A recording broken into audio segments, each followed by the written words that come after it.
Good morning. It's time for this episode of View from Military Mind for 2021. Views and opinions about world and national events from the mind of a military veteran that has served and defended this country since 1978. Insight that has been molded by the commitment and sacrifices of the Americans that are defending and have defended our freedoms for the past 247 years. Unfiltered, unedited, and certainly not PC. We are those people. Let's stand up and stand firm. On today's show, we have our guest back, Mr. Mark Dupuy from the Patriot Academy. He's a constitutional coach. Mark, welcome to the show. How are you doing today? Thank you. Very well. Excited. Outstanding, outstanding. Hopefully, everybody can hear you back there. Um, and on the rest of the show, we'll go over the Constitution. Boy, it's going to be a start to a good show. I can't even talk already. But the majority of our show today is going to be dedicated to Mark, and he's going to get into the rest of the constitutional course that he handles, and we'll review those starting with our Thomas Jefferson letters. After Mark's completed his portion of the show, we're going to get into my views and my opinions on some happenings around the military and give you my viewpoints from my military mind, mostly dealing with the new SecDef, retired General Lloyd Austin, and his current determination and direction to allow transgenders in, and the mandatory order for the wear of masks at all times on military installations, with very, very, very few exceptions. So we'll get into those towards the end of the show. I invite everybody to comment on here. The chat room is open on both YouTube and Facebook. If you want to talk to us after the show, you can send me messages on the View from Military Mind Facebook page and the group page. I ask you to join up as a member. You can also go on YouTube and subscribe to that and shoot your comments there. You can also email me at vfamm2020@gmail.com. And I'll respond directly to you with any of your comments, questions. If you have topics you would like to have on the show, we can bring those up. Any special guests you would like to see, go ahead and send those to me at vfamm2020@gmail.com. If you'd like to be a guest on the show yourself, same email address, vfamm2020@gmail.com, and we'll talk and we'll get you on the show. A little administrative here. Everybody knows we've got Mark, and of course we've also had Mr. Bill Muckler, an author. We're also looking forward to a couple other new guests coming out. We got a young rising country star from here in northern Alabama that will be on here before long, and I have been invited to be on Vet TV. So we're going to get some interviews out of Vet TV and Vet Talks, and we'll get those folks on here, and I'll make sure those schedules are posted up. But keep track with us, keep watching what we're doing, and we'll go from there. We're going to cut out the ads all together here today, Mark, if that's okay with you. And we'll go ahead and get started with your segment of the show. And you were telling me earlier that we're going to start in where we left off last show, and that was with Thomas Jefferson becoming the president on March 4th, 1801. Why don't you go ahead with that? I know we were talking about the Danbury Baptist Association of Danbury, Connecticut, who sent a personal letter to Thomas Jefferson expressing their concern that protection for religion had been written into the laws and constitutions. Let's go ahead and refresh our guest memories on that. Absolutely. So let's do a quick recap of our evidence, right? We were looking for evidence from the very beginning of the class as to where the separation church and state, where is that located? Where did it come from? Where did this phrase come from? It's very expressed in our society right now. Everybody's saying it, and everybody wants to know about this, or we think it's even law. So let's go back to the phrase separation of church and state. We looked in the Declaration of Independence. It's not there. We looked in the Constitution. It's not there, particularly the First Amendment, right? We talked a lot about the First Amendment the last class in the Bill of Rights. So I'll just read that again and make sure we don't see anything in there. Congress shall make no law. This is right out of the First Amendment, establishing of religion, or prohibiting the free exercise of, or abridging the freedom of speech, or of the press, or the right of the people peaceably to assemble and to petition our government for a redress of grievances. Right? That's a big deal right there. We should have a whole show on that, Terry. Oh yeah, I mean, if you'd like to, I'd be more than happy to go ahead and put a show up on that. So going back to one of the questions in the first show, I'll just say it. Does this surprise you that it's not in the law? That it's not in any formal documents in the U.S.? Yeah, it really does surprise me, especially as much as separation of church and state is mentioned both in the political discourse out of Washington, D.C., and just in amongst normal people conversing. They're always saying that, yeah, it's in there, yet it's not. There's no proof of it. I know it's been mentioned in, not necessarily in that vernacular, say like the Federalist Papers or some of Jefferson's papers, but nothing specific stating separation of church and state, and it's not put into law. So yeah, it's surprising. Yeah, it surprised me when I first dove into all this, and because I wasn't sure when I first started researching all this, and now I'm a firm believer that it's not in any. And then we found, let's go find the evidence of where it is located, where it originally came from. So I believe the media and our representatives generally are ignorant regarding the Constitution, which is the law of America, right? Right, and let me go. I'm going to cover something right real quick for you here. For those Mm-hmm. listening out there that take offense to being called ignorant, keep in mind that the word ignorant means uneducated. You haven't That's right. educated yourself about it. Don't mean you're stupid. It doesn't mean you're not educated. You're just not educated on this topic. Sorry about that, Mark. I actually got called out on that here not long ago. No, I'm glad you brought that up because ignorance can be overcome, right? I was ignorant to the fact of this, and the more research that I've gained now, I have some wisdom about this. Do I know everything? Absolutely not.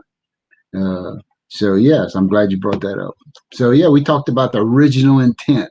That's what we want to know, right? Our founding fathers gave us this blessing, this declaration and constitution. We want to know about this.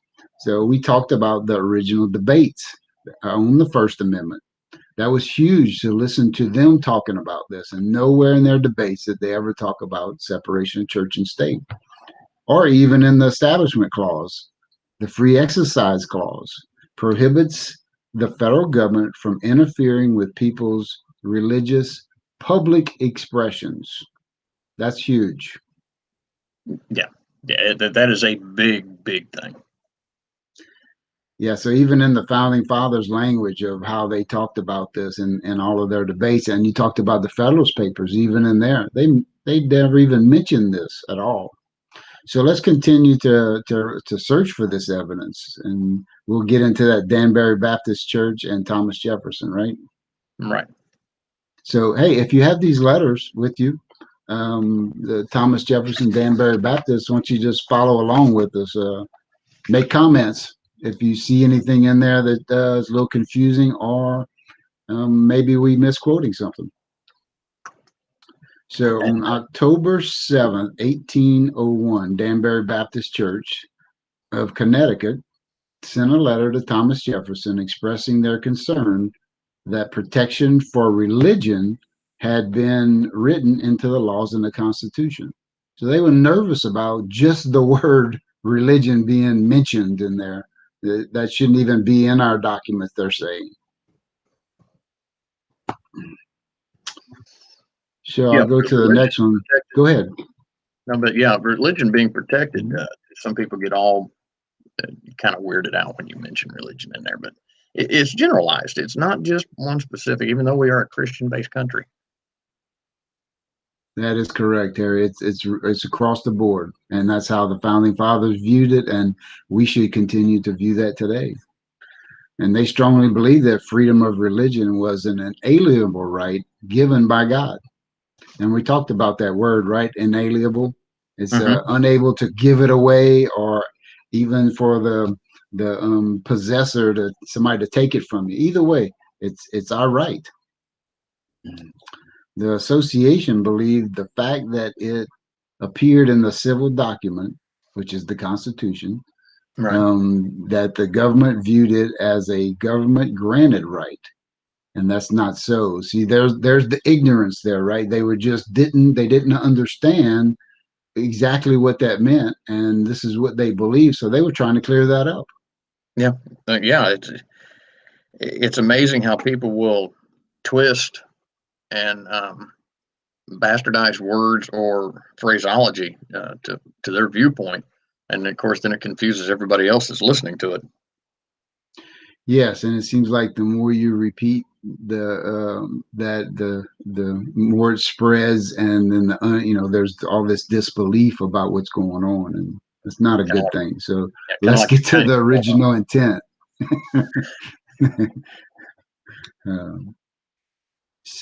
Um, I'm gonna let's see.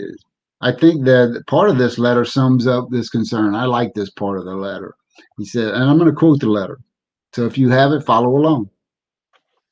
It is not to be wondered at, therefore, if those who speak after the power and gain, under the pretense of government and religion, should reproach their fellow men, should reproach their chief magistrate, that would be the president, as an enemy of religion, law, and good order, because he will not assume the prerogative of Jehovah and make laws to govern the kingdom of Christ.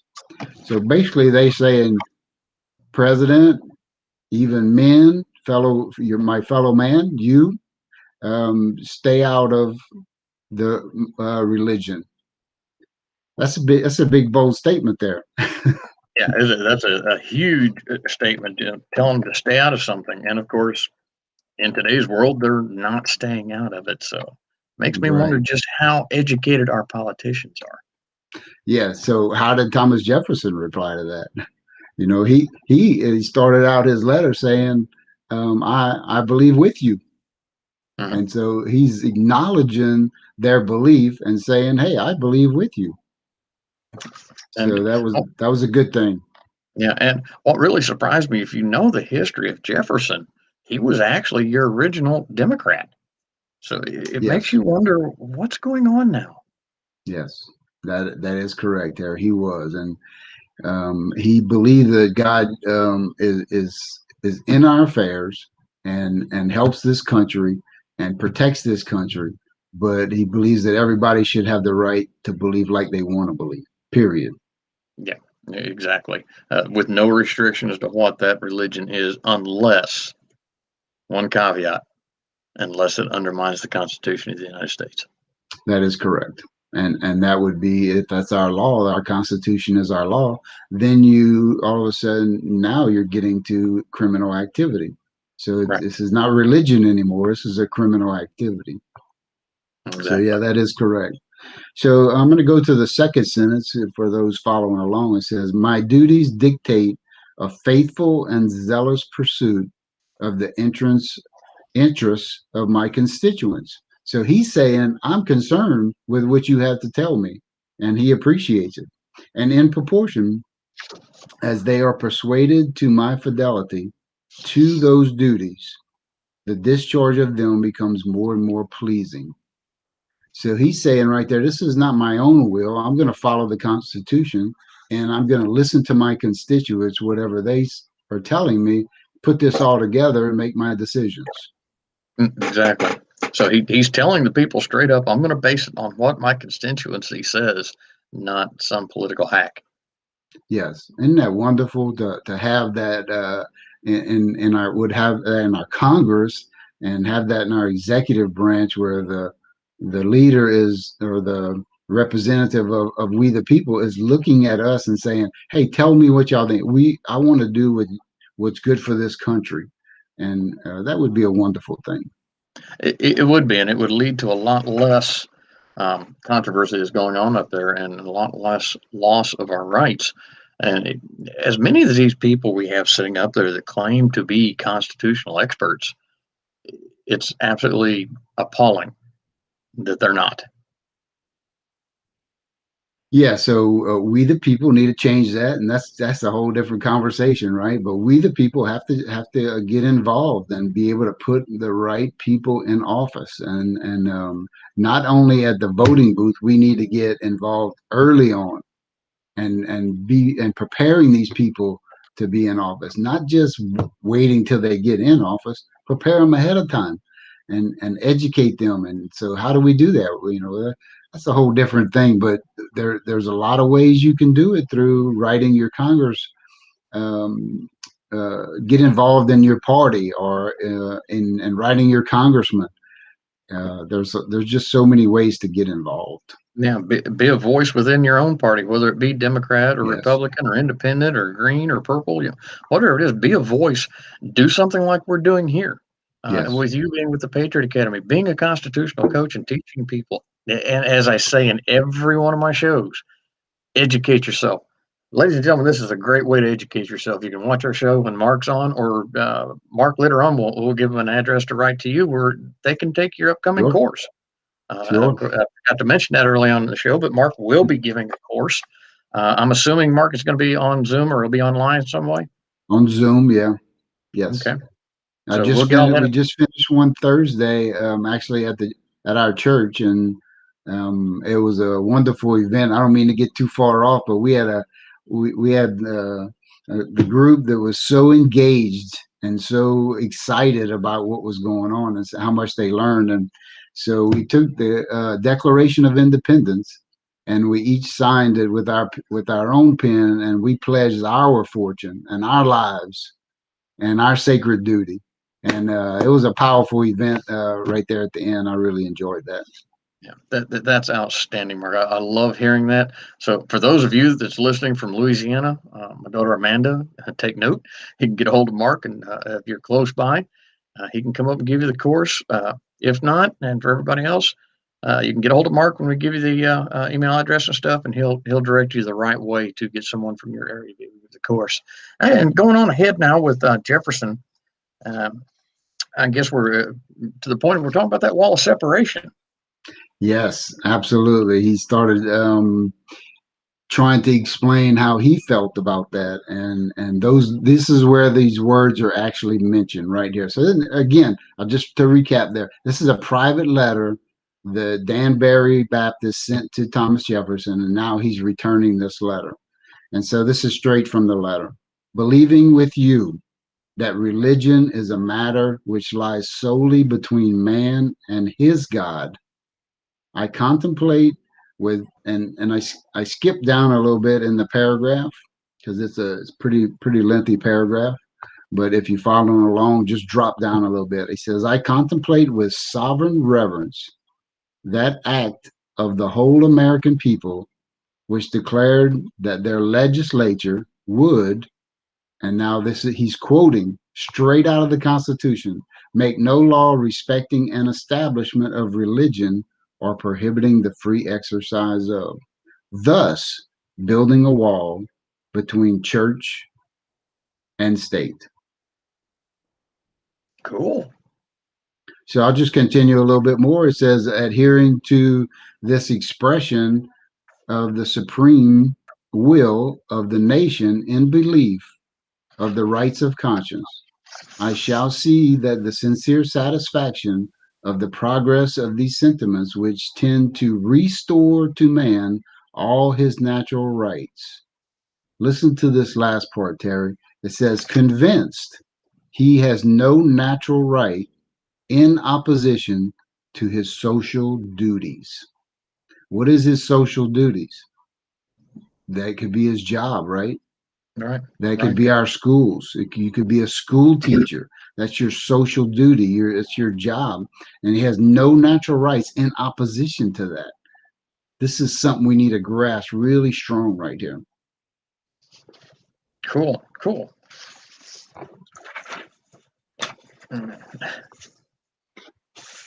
So what does our audience think about all that, Terry?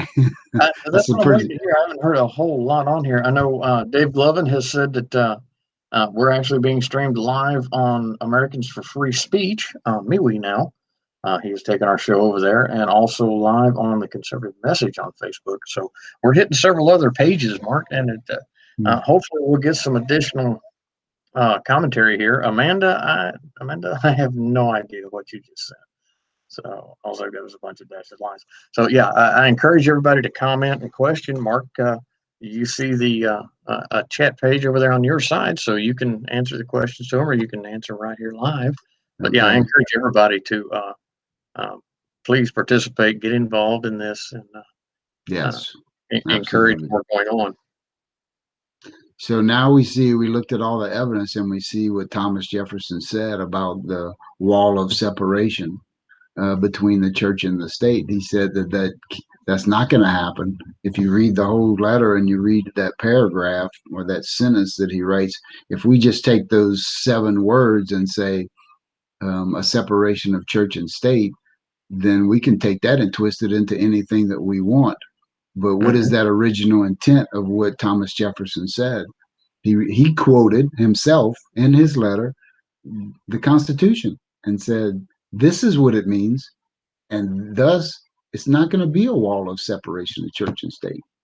Yeah, and like it says in there, he made it clear that the supposed wall of separation was erected not to limit religious expression, but to provide security against government interference with those exceptions. That's why it's never really mentioned or brought up. It's just it is an invisible wall that is there to keep us from getting overrun.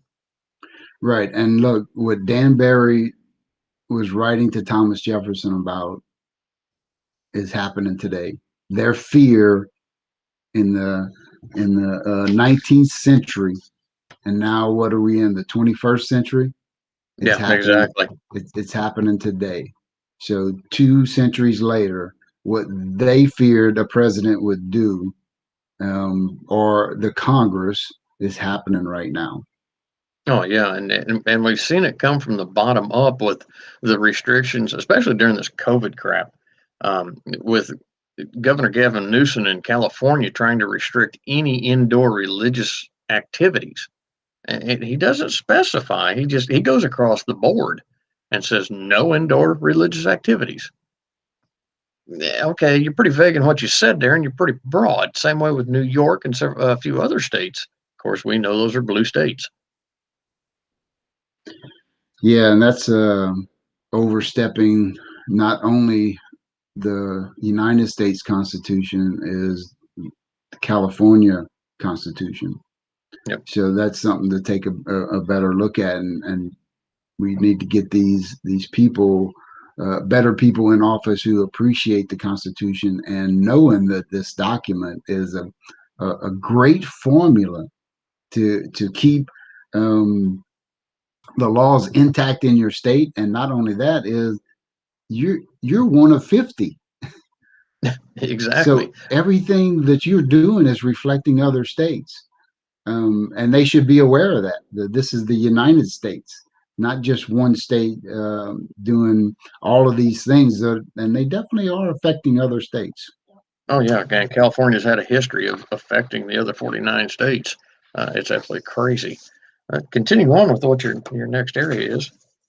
Yeah, so look, let's end that right there, and unless we have some questions, and we can look at that a little bit later. But I want to talk about the amendment process. How do we amend the Constitution? Is there a way to amend the Constitution? There absolutely is. The founding fathers put it in right away in Article 5, and this is a proper way to amend the Constitution. So they understood that this is a document that times would change, people don't. Exactly. Right? Times have changed. They didn't have airplanes in the 19th century like we have today. There's different things like that that change, and we have to adapt to that. But the Constitution, they knew it was based on human behavior that never changes. Yeah, we're kind of a beast of nature. We don't change a whole lot. Of course, there's times now that I kind of question how we change with what's going on. Of course, we'll get at that towards the end of the show on some of those changes human beings are doing. But yeah, I'm looking at Article 5 now here, Mark, and I want to thank you very, very much. Show this to folks. That Mark sent this to me. Pocket Principles has a Constitution and things like that in it. Constitution, Declaration of Independence. Boy, I can't talk. And gives me the timeless principles of uh, of Liberty. And I'll just go ahead and, if you don't mind, Mark, I'll go ahead and read Article 5 as it comes right out of the talking about our amendments. Yes. And it says the Congress, whether 2/3 of both houses shall deem it necessary, and that's Senate and House, shall propose amendments to this Constitution, or on the application of the legislatures of 2/3 of the several states, which we call a convention of states. They shall call a convention for proposing amendments which, in either case, shall be valid to all intents and purposes as part of this Constitution when ratified by the legislatures of 3/4 of the several states, or by conventions in 3/4 thereof, as the one or other mode of ratification may be proposed by the Congress, provided that no amendment which may be made prior to the year 1808 shall in any manner affect the first and fourth clauses in the ninth section of the first article, and that no state without its consent shall be deprived of its equal suffrage in the Senate. Yeah. So let's pick that apart a little bit. Yeah, let's go ahead and tear that little apart, but I wanted to get the whole article out there. Absolutely, yes. We need to hear that. So the democracy, we are a form of a democracy. We not a democracy. We a constitutional republic, but we have democracy, right? And democracy runs on passion. Think about that for a second. Democracy runs on passion. A republic runs on reason. So the amendment process is designed to be kept slow and take the passion out of it. So passions, we get elevated. We're trying to defend what we're trying to say on the floor, and all this passion. But you know what? Let that pass, and let's sort these things out. Let the dust settle, as they say, right? Exactly. Let's calm down a little bit and let level heads prevail. Absolutely. So, and that's the beauty of a republic is the founding fathers put this in place to be a slow process, not fast, where, well, we need to fix this problem right away. No, you don't. You need to understand it fully and then keep going. So the founding fathers designed the amendment process so that if amendment passes, it is because the people themselves support it. Right. Right. And with it giving us two methodologies to go about it, either Congress itself can put these amendments forward where they have 2/3 of both houses. That's the Senate and the House, which I've been alive for a long time, and this is a major pain in the butt. Yes. That being said, the other major pain is a convention of states trying to get 3/4 of all of our states to agree on the same amendment. Yes. Yeah. So you can see they made it a very difficult process. This is not easy. You can't just Exactly. throw an amendment out there and it work. Yeah. And oh, by the way, because we have to have all these people, we're going to throw in a couple of more stumbling blocks for you. You've got to overcome. You cannot affect the first and fourth clauses in the ninth section of the first article. So, yeah, you may have all your people together, but don't affect these particular clauses. So, like you said, Mark, they've made it a slow, I guess you could say, painful process in order for them to calm down. But we know at this point in time, most of our politicians are not calm. They always drive with passion, which we do have to have some passion to forward our drive.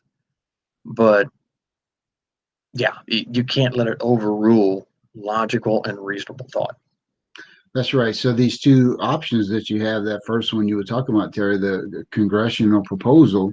So if Congress proposes this and they go through the process, it still ends up with we the people. It comes back to the states, right? Exactly, So because our elected representatives are supposed to represent what our views in our states are. that is correct. And so each state has that voice. And so that second part is the state proposal. So this is now getting into a constitutional convention. And so this really comes from we the people. We the people, this didn't come from Congress. We the people decided that we wanted something changed. And you take prohibition for one thing. when they deemed that alcohol was causing this country in 1911 was causing this country so much grief, the states proposed this, went to the Congress and passed it, went back to the states, and we the people approved it. And by 1939, they said, well, this thing is under control. They took it back. That's the amendment process. That's how it works. It's already been proven. Right. Yeah, that's it. I think that's the most recent in history that they've had such a wide use of the Convention of States. And of course, we know later on when they repealed it, that was the Congress, both the House and the Senate, that repealed it at the direction of the people. We didn't have to have a Convention of States at that time. Yeah, and look, if anybody doesn't understand about the Constitutional Convention, you'll hear a lot of stuff in the media about that this is a negative thing. Well, it's right here in our Constitution that actually works. And if you operate in these parameters and safely in those parameters, then it's going to work. And so it's not just to go out there and ratify the entire Constitution. That's not what it's set up for. It's specifically designed for a certain thing, and or two or three certain things, and they have to name those. And remember, it goes through the people, it goes to the Congress, and then comes back to we the people. So we have an opportunity to drop this thing right at the end. What does the president get to do? Veto. We get to veto that if we don't like what they're trying to do. Exactly. Exactly. So Article 5 can change the Constitution, and but it prevents it from creating a whole new one. So if you hear that in the media, you hear that out there having conversations with people, that's not the case. That's not what it's designed for. So I have a couple, Terry, just personal things that from my background or the things that I imagine would like to see some changes is, which we almost had this, a balanced budget amendment. What does anybody think about that?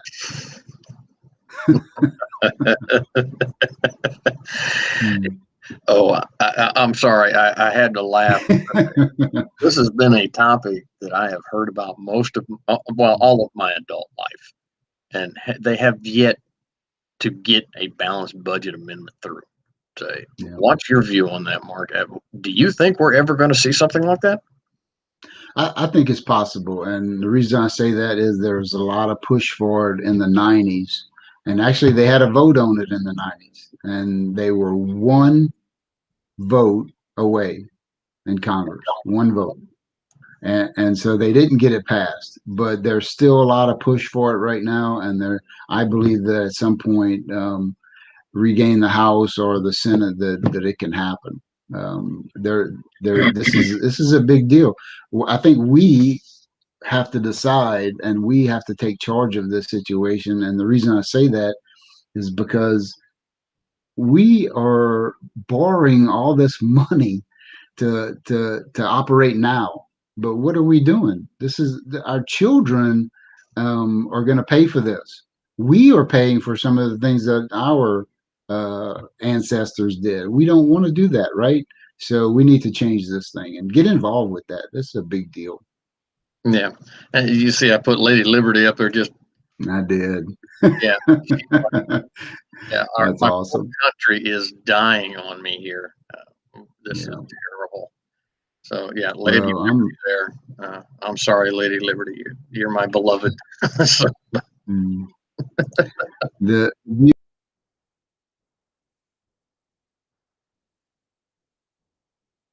Constitution that they put a clear path for us.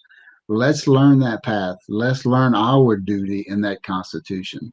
Let's begin to contact people and get involved. You know what? You can go if you don't even have a child. You can go to a school board meeting and say how you feel. You don't even have to have a child in school. No, yeah. Because the school belongs to the public, not just the people who have children. That's right. Because our elders and even those without children, those are the mentors. Those are the influencers of our city. So yeah, I encourage grandmas, grandpas, childless, Some people don't want children. That's cool. I get it. But get involved in your schools, because that's the educational system that if you're not involved with it, we have what we've got now, where we have socialistic indoctrination. Yes, and you might be that person to that you have a strong voice, that you have this knowledge. Why would we want you to stay away, even though you might not have children in school? We want you to be that one going over there, especially our retired people who want to get involved and want to help. Maybe you think you can't, but sometimes you the one who have that strong voice. I encourage you to get involved. So Exactly. another one, Terry, is parental rights amendment. I think we need to clear this up in our country. The government has infringed a lot on our parental rights. And if we pass an amendment and putting them in check with with these sort of things, that we have control over our children, as long as we're not breaking the law, not doing any crazy stuff. But we should have these rights to allow our kids to do certain things. They don't have the understanding to do it. That's why we're the parent. Yeah, So I think we should pass that amendment. I didn't know there was actually a drive for a parental rights amendment. I agree wholeheartedly. It needs to be in there to stop the government interference and parental activity, with the exception of criminal activity, where there's child abuse and things of that nature. But when did that come about? They started talking about a parental right amendment. Yeah, this has probably been going on for the last 20 years, but I think it's a stronger push now than it has been. I think a lot of people started pulling their children out of school and putting them into private schools. And that was one of the way to counteract. But we recognize in this push to take our rights away, even in our own home with our children, that we need to do a little bit more with that. So there's a bigger push with that right now. Oh, okay. Okay. I'm glad you brought me up to speed on that. I mean, I really didn't know that there had been any kind of, it must not be one of those that's really visible, not as widespread as you would assume it to be. So hopefully we can, some of you out there can take a handle on that and start driving with it, especially those who have been affected by degradation of parental rights. Yes. Yes, and the other one is the human life. There's a huge push about, and this is we're not talking about just abortion here. We're talking about captivity. I live in Louisiana. Baton Rouge is child abduction in Baton Rouge is one of the worst cities in the entire nation. Wow, I don't know I if you know when that, and you lived and worked there, Terry. That is one of the worst cities in the entire nation. but do we have just that much of a breakdown in the law enforcement, or have we been restricted that much as far as the government putting restrictions on our law enforcement? Because I have a lot of respect for Baton Rouge PD and East Baton Rouge Parish Sheriff's Office and the surrounding area law enforcement agencies. I mean, my God, like we said, me and you both worked with those agencies as Mhm. state fire marshal deputies at the state level. So, what's the reasoning behind it? Is there a breakdown in the governmental support, or is there a breakdown within the law enforcement community? I think the breakdown is shared both. It's the parental rights issue. We can go back to that again. The parental rights of these children who are getting abducted. They may be running away, but they end up getting involved with the wrong people, and they that's a hard situation there. The government definitely has some issues there. I don't think they've kept up with that and realized, even their resources to be able to operate in all these different aspects of everything. They just haven't had the funding to do it, or maybe the right people in office to say, hey, we need to really get this thing under control. Especially you know, not saying anything about the children being abducted, but this affects your economy by all these things going on. This affects everything in that your city stands for, and so that's a two-sided coin there, right? Yeah, exactly. Anytime you have abductions going on, it's almost a multi-branch effect, the downline Yes. effect. People don't want to move their businesses to a city that has a lot of child abductions, because that means their employees' children are in danger.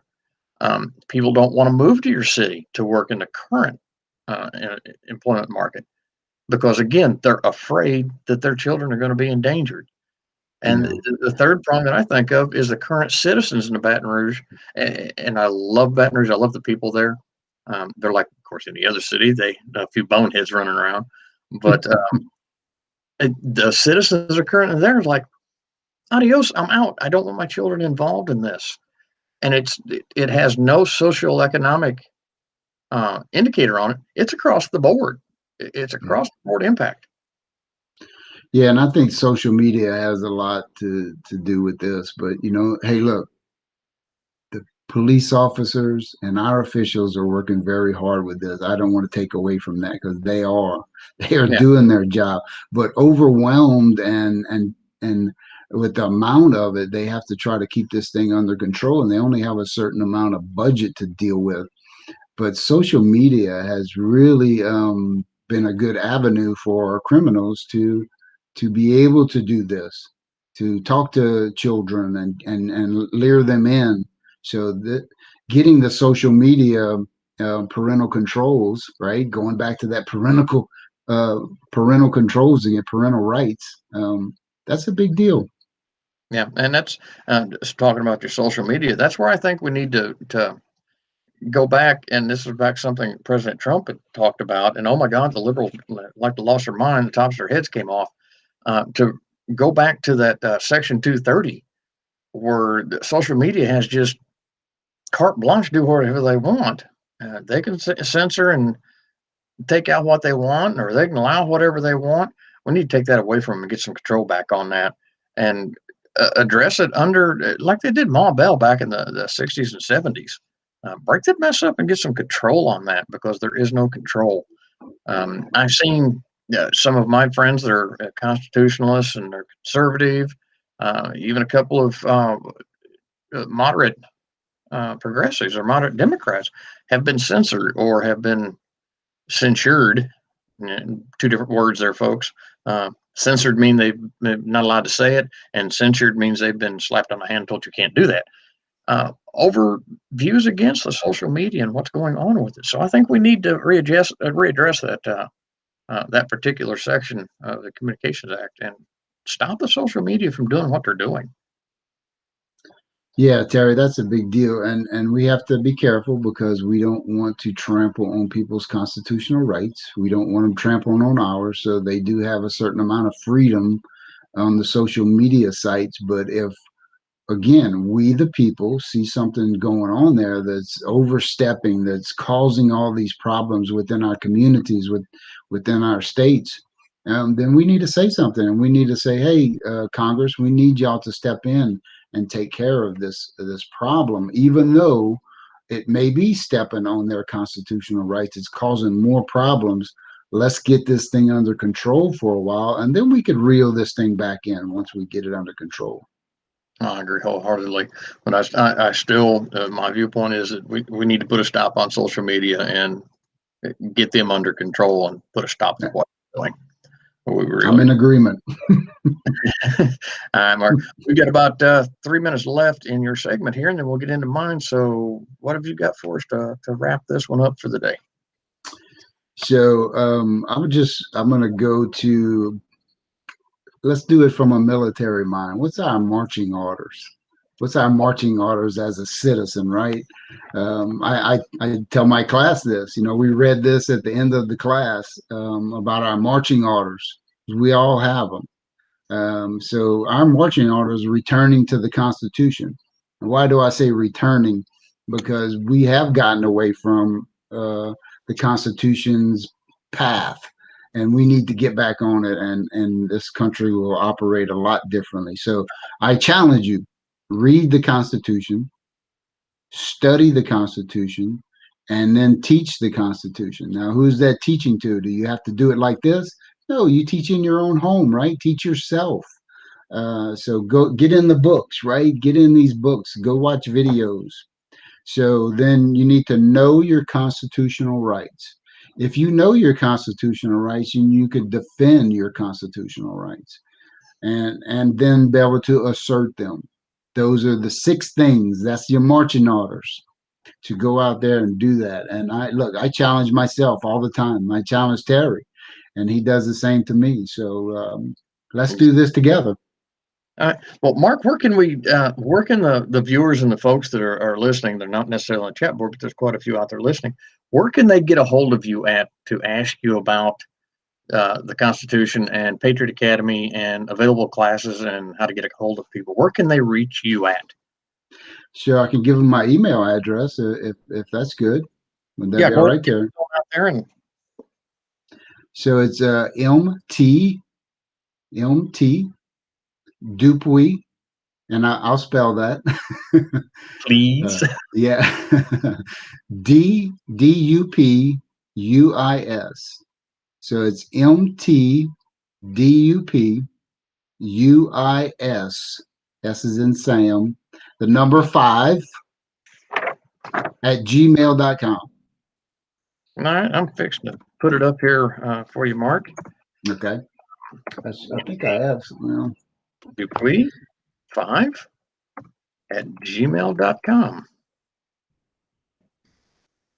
So you can contact me there, or you can go on Patriot Academy and look for some of my classes on there. And if you don't find a class from me, just join up with a class. Find one in your time zone, the proper days that you like, whether it's Tuesday, Wednesday, whatever. So that's two things you can do right there. All right.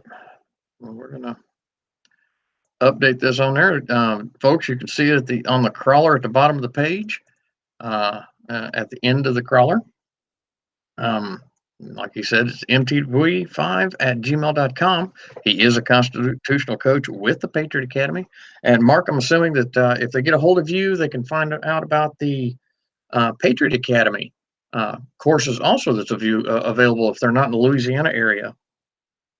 That is correct. I can help them with that and steer them in the right direction and kind of give them an idea of which ones to watch. And it's very good. I see one of my students are on here from my class, and she mentioned something about we just talked about the amendments, right? We talked about that a little bit earlier, and I challenged them, and so I'm going to challenge y'all. I challenged them to pick an amendment, like we just talked about right there. I talked about parental or balancing the budget or human life. Pick one of those, or even get into the Constitution. Get in the Constitution and find one that you really like, right, and learn about it and try to understand it fully. That would be great. All right. Yeah, I had a message up there for you from Ms. CJ. Thank you for coming on, Ms. CJ. Glad to see you there. It's always nice to have more folks join us, especially from my former state of residence, Louisiana. Yeah, I'm not even going to try any more Cajun. I tried that the other day, and boy, did I walk for it. Of course, Marky. But anyway, all right. Have you got anything else more, Mark? No, I think that we covered quite a bit there. There's a lot to think about. And again, the resources, maybe wallbuilders.com with David Barton. That's a huge source of history, of American history, of constitutional history. You can listen to speaker retired Lieutenant Colonel Adam West. If you want to hear a great speaker and a passionate man who loves the Lord and loves his country, go listen to him. Yeah, Alan West is an outstanding patriot. I've listened to some. I've actually seen the man. I've never met him personally, although I wished I could. But I've seen some of his stuff. Being my military background, he served during times when I did. So yeah, Alan West is outstanding. Yes. All right, Mark, we're gonna take a short break. I'm gonna take us off screen. I've got an ad up to bring up for everybody, so just hang tight with us for a little bit, and we'll be back in about 60 seconds.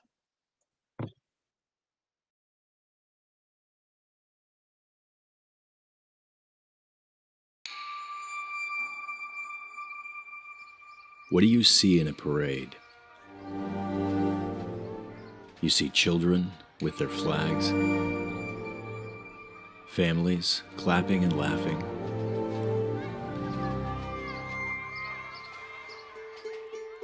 What do you see when he walks by? Do you see his struggle, his path, his fight? Do you see him? When he walks alone. When he stands by himself. But he stands knowing the force of the VFW, America's largest organization of combat veterans, has his back. We are the VFW, and no one does more for veterans.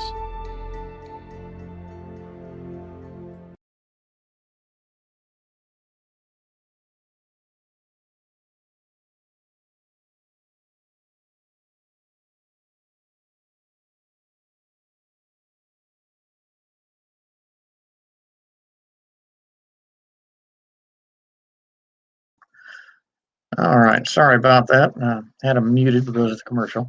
But anyway, this is the last segment of our show, so we've got about 10 minutes that we can work on here. And of course, I'm going to get into a few things. One thing I am going to touch on, and Mark, get your opinion on this as we go along. We know here recently, the past couple of days, they've been trying to censure or remove particular individuals that are currently in our House. One of them being Liz Cheney, who is a Republican conference chair, because she did vote to impeach Trump. And that has really rankled some feathers within the Republican Party and the conservative uh, cloister around the country.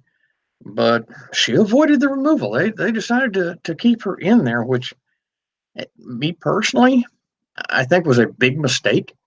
I don't see her changing her feathers or changing her viewpoint. She's always been very, very vocal against Trump, against the things we're done. And we had a lot of great things done during the Trump administration, whether you like Donald Trump or not. There were a lot of fantastic things that were done. And our Congress that themselves were deadlocked. They couldn't get out of their own way. Mark, what's your view on that? About this Congress woman? Is that what you're talking about? Liz Cheney and with the way she did things and then avoiding removal. Yeah, just because you have that party listed under you, I'm a Republican or I'm a Democrat, doesn't really, you don't have to follow that. You have to follow your values. You have to follow your convictions of what you're doing. Now, if you're in that party, should you have the same convictions as everybody else? The majority of them, yes, you should, but some of them you might not. Did she have a particular issue on this? I don't know. What's that? She couldn't stand Trump. She had Trump syndrome. Yeah. Now you see, if we see our leaders doing that, if it's about something that's where you hate this particular person, so you acting this way, that's a problem. Yeah. So the Republican Party needs to be aware of that and do something about it. Absolutely.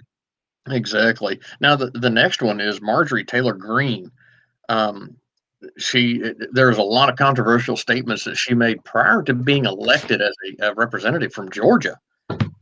She had espoused support of QAnon and several other conspiracy theories, and at some point had even advocated the execution of Nancy Pelosi. I'm going to leave that one alone. But and later on, once she was elected, she started denouncing these things, realizing that, hey, I was given false information. This isn't exactly what I believe in. And she did remove her support and backing of those particular things. So the Republicans decided they're not going to remove her at all. The House Minority Leader, Kevin McCarthy, Republican out of California, ruled out any action on the Republican Party's part to remove her from her committees or censoring her or anything in that nature.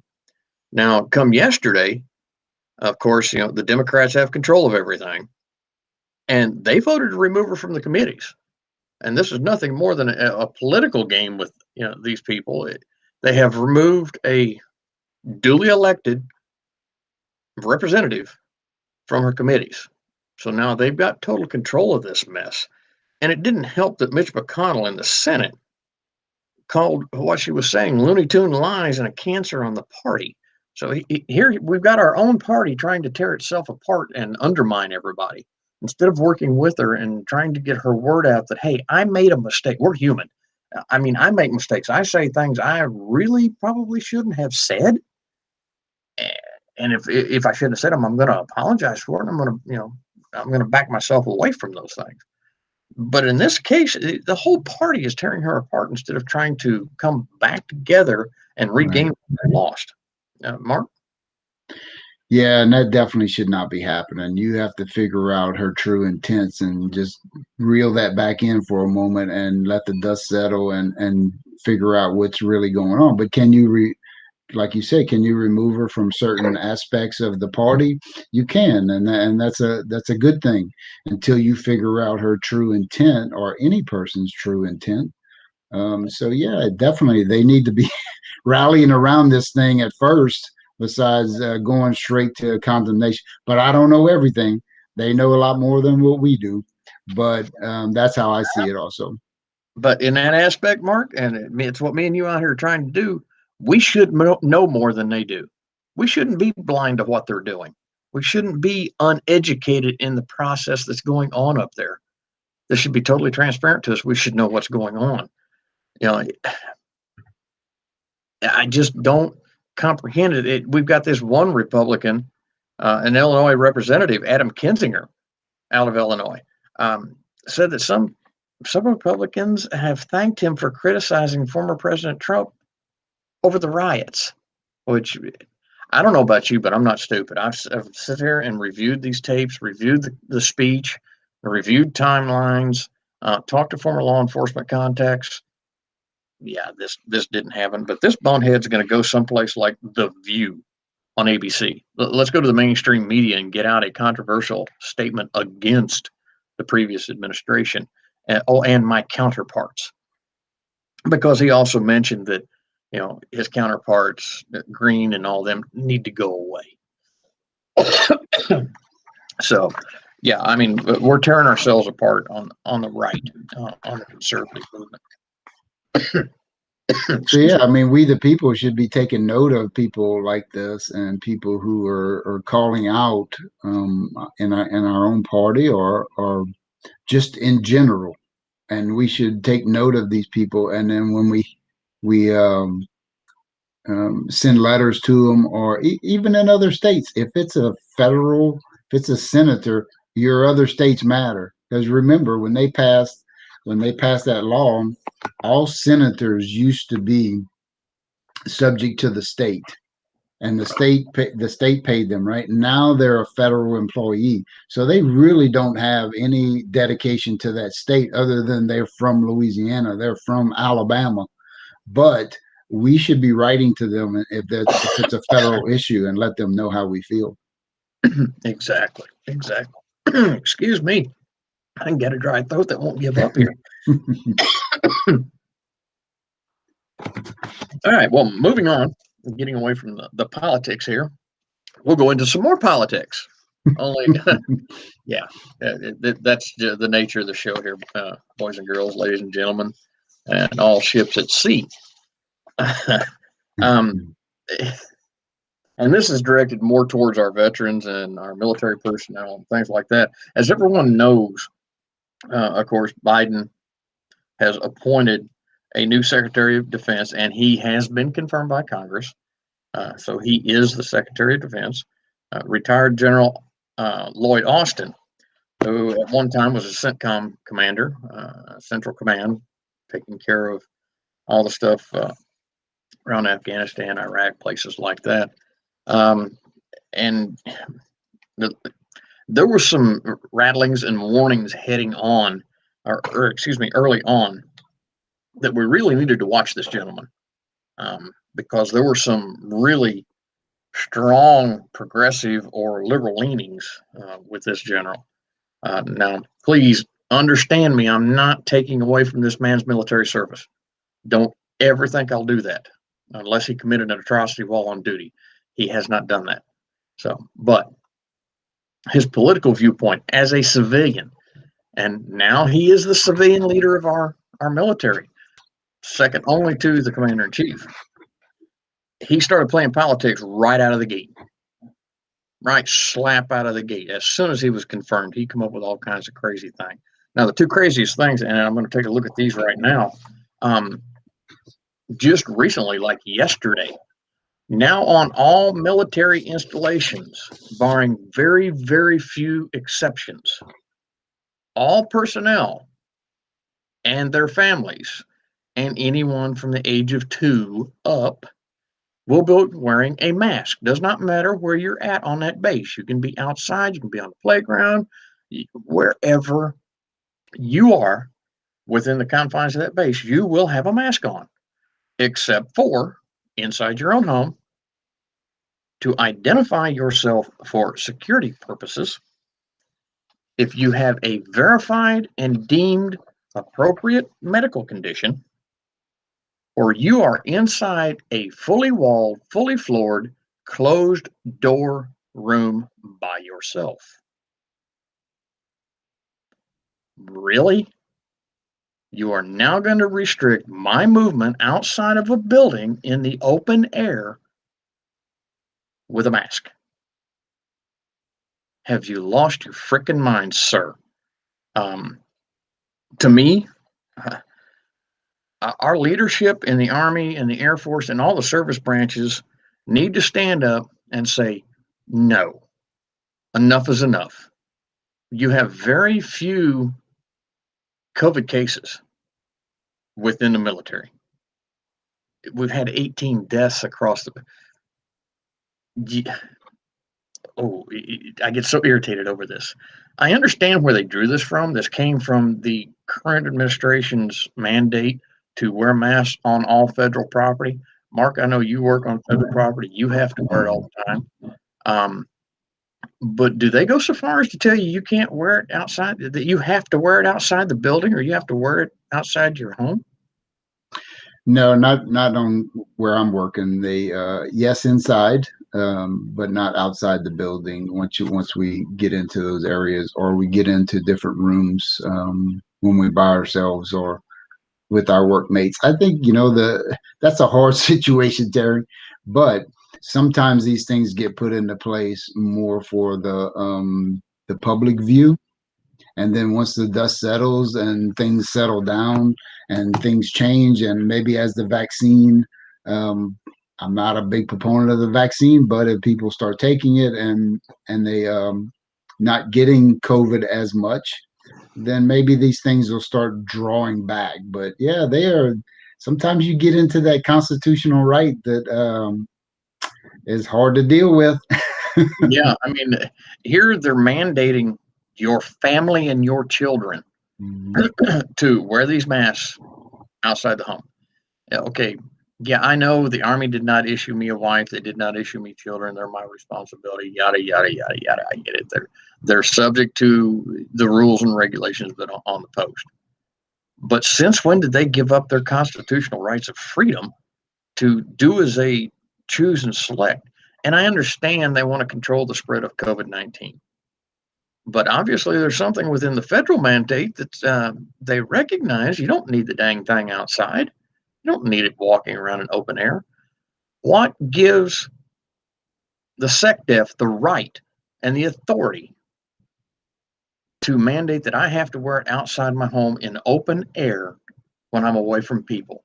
That's controlling every aspect of my life, and it's absolutely asinine and unneeded. And Amanda, I agree with you that a lot of the mask mandates are for show. He's trying to show that he now has the power over all services and branches, and he can hold them by the cojones and make them do what they want. Now, on top of this, and here's another controversial subject that has been broached before, and I do not support what he's done this time. And people can get mad at me all they want to, but he has now removed the ban on transgender persons to serve in the United States military. What are you freaking thinking? Okay. You are now, and according to what I read, and this is coming from, the Pentagon reporting section, from their news release, their press releases, they're saying these people can go ahead and get their surgery of while on duty. Okay, what other benefits, what other things that we have strived for to be provided to our men and women in uniform are going to be taken away now in order to accommodate these individuals that want to change their gender? Okay, that you're going totally against the science. I don't care how many surgeries you have, you're still going to be what you were born with, period. Genetically, DNA wise, whatever. A boy's a boy, a girl is a girl. Okay. And on top of that, when they start doing these surgeries for these people or for these individuals, whatever you want to call them, I'm trying not to be ugly because to me, this affects my beloved forces.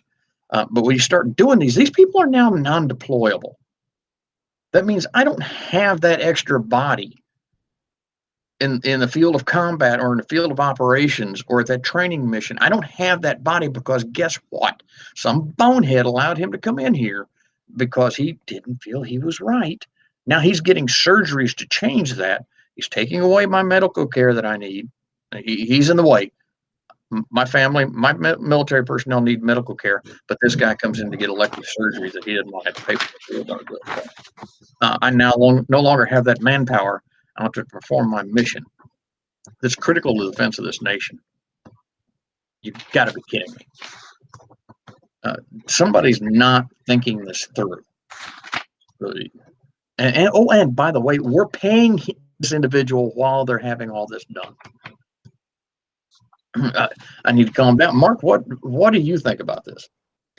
So, Terry, what other group in the military has this benefit to be able to elect to go have surgery or and be out for that extensive amount of time? Because from what it shows that they are out for months and months, and so and they can't go into combat, they can't do certain things if they have this surgery. For me, it's not about the person, it's about whatever I'm seeing what's going on here in our military. This is a lot of funds, this is a lot of time being spent for something that, I mean, what other group has this benefit that we can go do this as a military person and be afforded to have all this time off, to be afforded for all this money to be spent on me? What other group has that? No other group has that. And to address that issue, one of the things that was controversial a few years ago, and please everybody don't get upset with me, but was breast augmentation for female soldiers. And they had to go through a series of psychological evaluations because it was to enhance their self-worth or their self viewpoint, so they feel better about themselves. They had to go through steps to get to that point to prove that this was viable for them, that this would help them with their self-esteem, this would help them perform better. Okay, my personal opinion on that does not matter. It's a simple fact that they had to go through this. So they don't have this privilege of walking in here saying, I'm not a man, I'm a woman, please change me. They didn't have that option to just walk in there and have it done. Right. Okay. And then the continuing care once they leave the military. Are we going to have to pay for that? Because they've got to have continuous care and continuous treatments after they've initiated this silly little, I call it plastic surgery for esteem or plastic surgery for getting attention. But yeah, are we going to have to continue to pay that? So now how many benefits are we going to take away from our Veterans Administration and away from our veterans that need it, that have actually stood out there and took a bullet to protect and defend this country, not a scalpel because I wanted to change who I was? Yeah, and that elected stuff, that's what gets to me right there, is if this is elected and all of these consequences and all of these provisions are being provided for this person, then that seems like over and above of what you've given everybody else, for one thing. And if you're doing that, you're changing the aspect of what you're coming into the military to do. And it changes all of that, changes the whole dynamics of that. This needs to be researched more, and instead of just putting it in place like it originally was and going full force with it, and then letting this experiment play out. No, this experiment needs to be done just like anything else and see what happens. But anything that's elected like that, I don't know. I just don't see that being a benefit to our military. This is causing more problems than, and it's not about the person. Hey, if this person needs this, I understand that. They go do what you want. You have the right to. This is your constitutional right. But we, the people, don't want to have to for this, or we want the people who are actually active and being able to do this stuff in our military. We don't want them on the sideline. We need them in. We need them on the front line. Yeah, don't come in there just to utilize my benefits and my facilities and my money. That the taxpayers out there actually are funding this. Wake up, people! You're paying for this crap, and there's less than 1% of the population. I think it's like less than 0.01% of the population that even think this way. Now, addressing what Amanda says on here, why shouldn't transgenders have to go through the same physiological or psychological evaluations? And that's my point. Why don't they go through all that? But I read an article out of Psychology Today, a premier medical magazine that's well respected. It's a couple of years ago, and they addressed the transgender psychological issue, and even them, on it as a whole, view this as a mental instability. It has nothing to do with a lot of this other BS that the politicians are pushing up on us, but it's a gender dysphoria. It's a mental condition. And in all reality, the military says if you have a dysphoria, a mental issue, you can't serve unless it's addressed and fixed. Well, that kind of tells me you need to take care of that crap with your own dime before you come in or after you get out. And you can't tell me when you come in, all of a sudden, boom, oh, I'm no longer James, I'm Jenny. Doesn't work that way. Sorry. Bye-bye. Get out of here. I don't need you in my foxhole, because now we look at the personal issue. When you get in that combat situation, your troops are not going to trust you because you created such a controversy to get your tallywhacker changed to a pie.